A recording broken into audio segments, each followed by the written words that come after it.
Dear learners, আমরা প্রাত্যহিক জীবনে প্রচুর সময় দেখে থাকি। এখন কয়টা বাজে? এখন 8টা বেজে 15 মিনিট, এখন 8টা বাজে, তারপর এখন 9টা বাজতে 15 মিনিট বাকি। এরকম অনেক শব্দই আমরা, অনেক এক্সপ্রেশনই আমরা বাংলায় বলে থাকি। এখন এই এক্সপ্রেশনগুলো বা সময় প্রকাশক বা সময় নির্দেশক এক্সপ্রেশনগুলো ইংরেজিতে কীভাবে করতে হয়, আজ আমরা এগুলো শিখব। তাহলে আমরা সময় ক্ষেপণ না করে আমরা আমাদের আলোচনায় ফিরে যাই। আমরা প্রথমে দেখব যে যখন কোনো পূর্ণ ঘন্টা বুঝাবে, যেমন 8টা বাজে, 9টা বাজে, 10টা বাজে, 11টা বাজে, এরকম পূর্ণ ঘন্টার বেলায় আমরা সেটাকে ইংরেজি করব। যেমন যদি বলি যে 8টা বাজে, ইট ইজ 8 o'clock, অর্থাৎ পূর্ণ ঘন্টার বেলায় হবে ও ক্লক। এবং এইখানে আমরা আরেকটা জিনিস খেয়াল করো যে ইট ইজ, এই ইট ইজটা হচ্ছে, আগে আমরা ইট ইজের ব্যবহারটা একটু সারাংশভাবে শিখে নিই জিনিসটা আকারে। সেটা হচ্ছে যখন কোনো বাক্যে সাবজেক্ট থাকে না তখন ইট ব্যবহার করতে হয়, এবং এই ব্যবহারটির নাম হচ্ছে ইন্ট্রোডাক্টরি ইট। আমরা এই ইটের ব্যবহার নিয়ে আলাদা একদিন ক্লাস করব। তবে শুধু আমরা আজ এটুকু জেনে রাখি যে সকল বাক্যে কোনো সাবজেক্ট থাকে না সেই সকল বাক্যকে ইংরেজি করতে ইট ব্যবহার করতে হয়। যেমন এখন কয়টা বাজে এই ক্ষেত্রে, তারপর হচ্ছে বৃষ্টি হচ্ছে, তাপমাত্রা 28 ডিগ্রি সেলসিয়াস, তারপরে শিশির পড়ছে, এরকম ক্ষেত্রে এই ইটের ব্যবহার করতে হয়। যেমন যদি বলা হয় যে এখন বৃষ্টি হচ্ছে, ইট ইজ রেইনিং নাও, বা নাও ইট ইজ রেইনিং, এই ইটের কোনো অর্থ এখানে থাকবে না। শুধুমাত্র এই বাক্যটি হচ্ছে, ইটটা হচ্ছে ইন্ট্রোডাক্টরি বা বাক্যটি সেন্টেন্সটি শুরু করার জন্য এখানে ইট ব্যবহার করা হচ্ছে। এই ইটের কোনো অর্থ এখানে নেই বা থাকবে না। এখন আমরা শিখব যে সময়ের ইংরেজিগুলো। যে এখন 8টা বাজে, তাহলে এর ইংরেজি হবে পূর্ণ ঘন্টা, ইট ইজ 8 o'clock। তারপর হচ্ছে যদি বলা হয় যে এখন 8টা বেজে 5 মিনিট, যে পূর্ণ ঘন্টা, এটা কিন্তু পূর্ণ ঘন্টা নয়, যার ফলে ইংরেজি হবে ইট ইজ 5।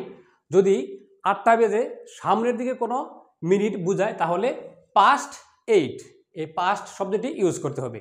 এখানে এই পাস্ট শব্দটি হচ্ছে প্রেপোজিশন। আবার এখন যদি বলা হয় যে এখন 8টা বেজে 15 মিনিট বা এখন 8:15 বাজে, তাহলে এই ইংলিশটা হবে ইট ইজ 8:15। এখানে আমরা দেখলাম যে 8টা বেজে 15 মিনিট, 9টা বেজে 15 মিনিট, 10টা বেজে 15 মিনিট বা কোনো পূর্ণ ঘন্টার চেয়ে যদি 15 মিনিট সামনে এগিয়ে থাকে তাহলে আমরা সেটাকে বলি 8:15, 9:15, 10:15। তাহলে সেটার ইংরেজি হবে ইট ইজ কোয়ার্টার পাস্ট, যে ঘন্টাটি থাকবে তার সেই ঘন্টাটি। যেমন 8টা বেজে 15 মিনিট পাস্ট 8, 9টা বেজে 15 মিনিট পাস্ট 9, এইভাবে।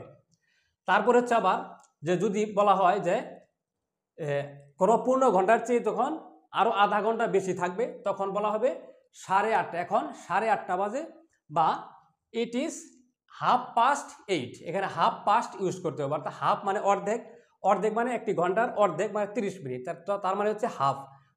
পাস্ট মানে সামনে, তার মানে 8, ইট ইজ 8:30, মানে 8-এর আরও অর্ধেক অতিক্রান্ত হয়ে গেছে, তার মানে 8:30, এখন 8:30 বাজে। ঠিক একইভাবে আবার এইখানে আমাদের একটু নতুন নিয়ম ইউজ করতে হবে। যখন আমরা দেখব যে 9টা বাজতে 20 মিনিট বাকি, এই ক্ষেত্রে আবার একটু ভিন্নতা আছে। সেটা হচ্ছে যে এটা ইংরেজি হবে ইট ইজ 20:09, তার মানে 20 মিনিট বাকি, তার মানে হচ্ছে 8টা বেজে 40 বাজে, 8টা বেজে তখন 40 হবে, তার মানে হচ্ছে আরও 9টা বাজতে আরও 20 মিনিট বাকি। এইরকম ক্ষেত্রে আমরা টু ইউজ করতে হবে। যে ঘন্টার বেলায় যে কয়েক মিনিট বাকি থাকবে সেই ঘন্টাটি এখানে বলি, অর্থাৎ 9টা বাজতে 20 মিনিট বাকি বিধায় এখানে 20:09 ব্যবহার করা হয়েছে।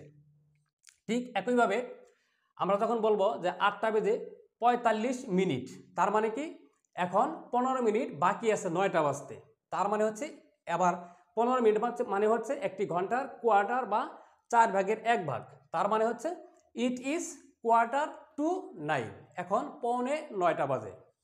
তারপর হচ্ছে যখন আমরা দেখব যে 10 মিনিট বাকি আছে, 9টা বাজতে 10 মিনিট বাকি, এই ইংলিশটা আমরা করব ইট ইজ 10:09, তার মানে এখানে 10 মিনিট বাকি আছে 9টা বাজতে। সুতরাং এই 2 এর পরে আমরা 9 ইউজ করব, তার আগে 10, মানে 10 মিনিটস, ইট ইজ 10 to 9। তাহলে আমরা এই যে ইংরেজিগুলো শিখলাম, এই কয়েকটি ইংরেজি পারলে আমি মনে করি যে সমস্ত এই সময় নির্দেশক যতগুলো ইংরেজি আছে সবগুলোই পারা সম্ভব। তাহলে আমরা এই শব্দগুলো, এই ইংরেজি এক্সপ্রেশনগুলো শেখার পর এখন আমরা ইউজ করব যে 9। তাহলে এখানে 9 AM বা PM যেটাই আমরা বলি, সেটা এখন কত বাজবে, সেটা ইংরেজি কী হবে, সেটা আমরা কমেন্টে তোমাদের কাছ থেকে আমি আশা করছি, যে আশা রাখি যে এই ভিডিওটি দেখার পর কমেন্টে তোমরা এটার ইংরেজি লিখবে যে এখন 9টা বাজে, এটার ইংরেজি কী হবে।